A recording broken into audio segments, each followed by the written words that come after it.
Hey, what's up, fellas? How you doing? Man, Antonelli here.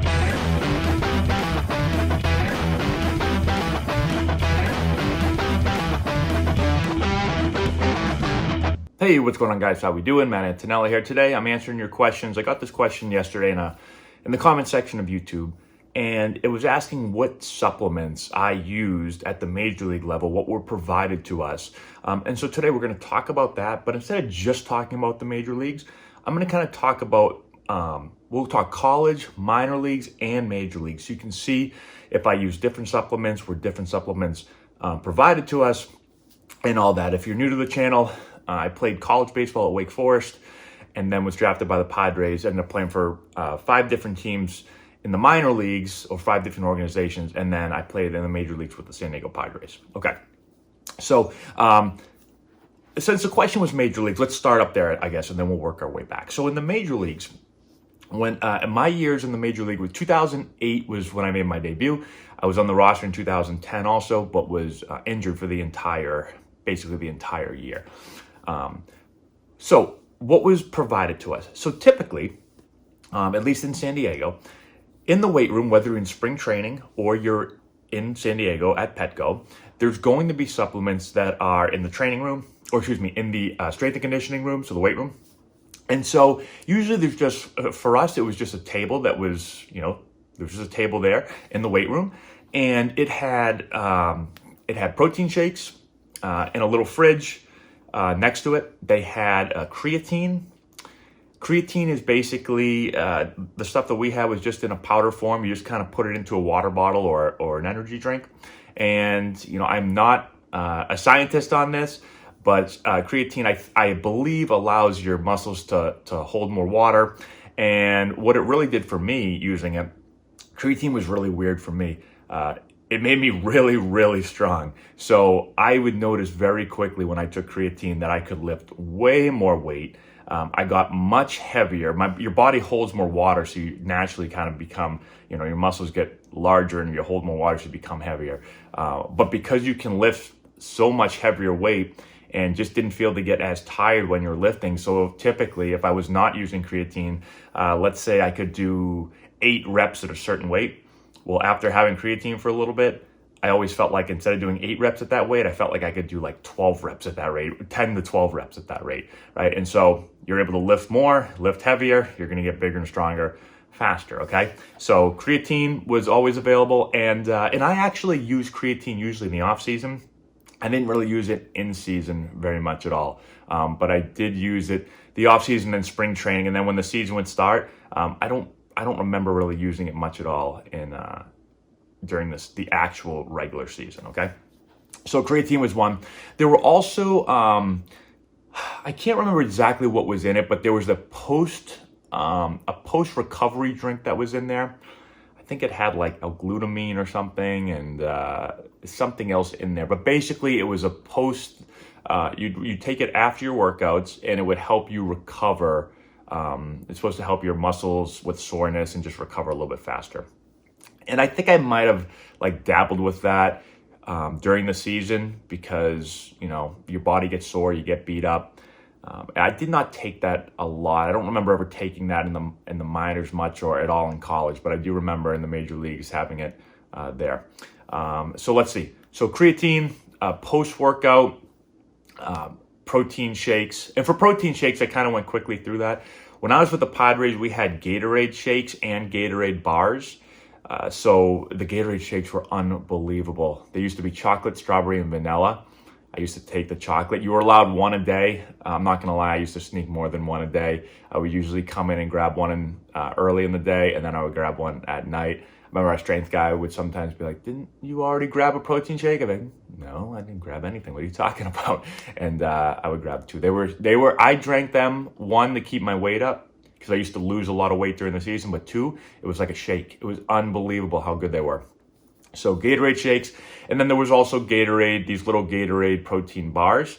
And then there were also a lot of EAS stuff.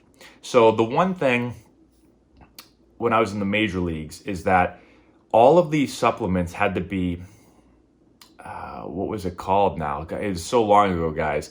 NSF certified, I think it was. So basically there were only certain companies that would, they'd have to test everything, I believe, and do it in a facility where they're guaranteeing basically that you're not going to get something in that shake or in that creatine that could test positive, that you could test positive for. For instance, if you go to just like GNC and you get something, you don't know exactly what's in there. And so some guys, I think, were testing positive for illegal stuff that didn't say it was in their protein shake or whatever, again, their creatine or whatever. And so you had to take this NSF stuff to make sure that you weren't going to test positive. All right, I'll tell you a story about when I was with the Nationals in a second about that. And so for us, it was EAS. So that was the company that, at least with the Padres, we had tons of EAS stuff, okay? So those were like the main things that were in there, and those were the things that I took, okay?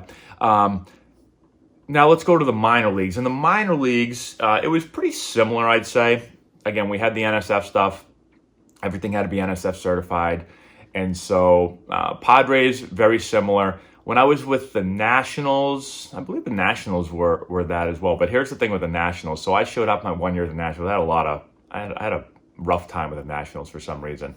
And so I show up one day.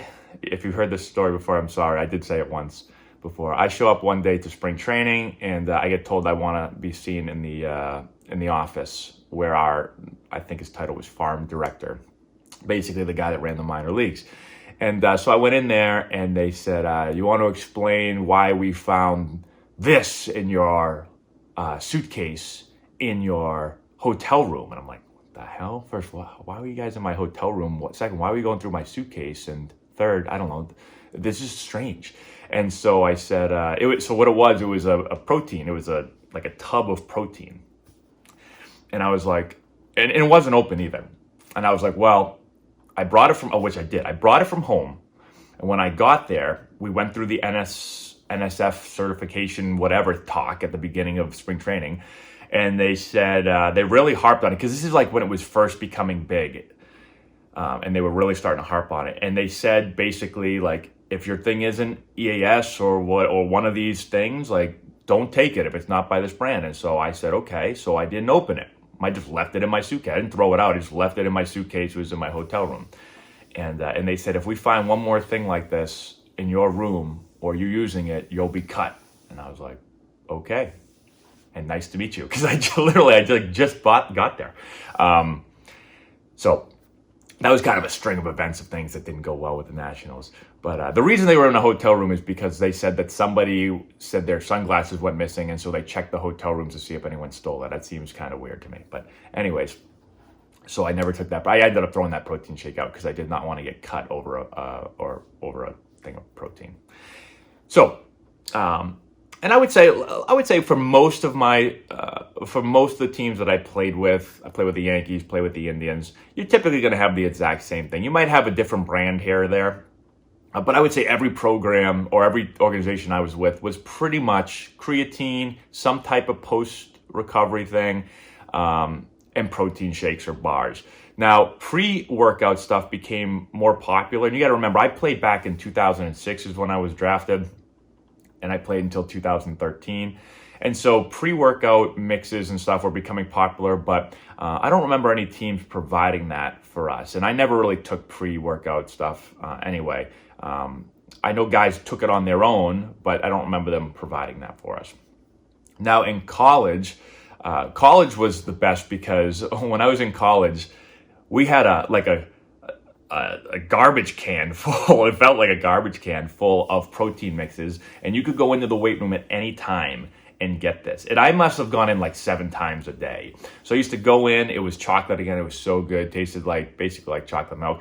And you could they had the blenders up there, and so I'd fill it with water, and I'm talking like literally garbage can full of protein. I'd sit there and I'd be like, I don't know how many grams of protein I had in college, probably way more than the recommended amount. I might have doubled or tripled that. It probably would have killed a small horse.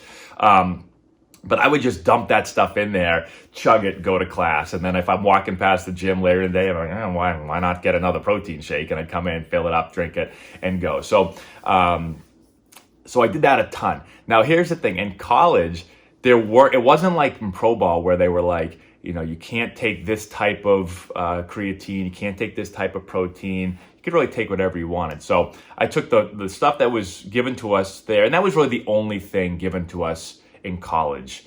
And I went to college 2004, 5, and 6.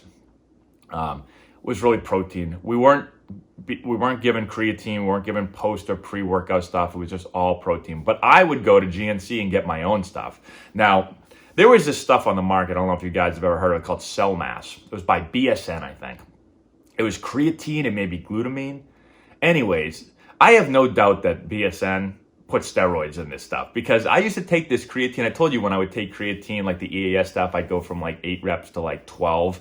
I would take this stuff, and within like 2 weeks, I'd put on 10 pounds and I'd be lifting like double my weight. Maybe not double the weight, but it felt like double the weight. I felt like Superman on this stuff. And that was one thing when I got into Pro Ball, I had to stop taking and I had to go over to EAS, because I was like, well, the NSF stuff, like BSN products weren't on there.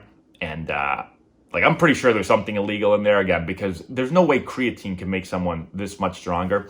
And to give you an idea of my weight gain, I went into college at 185.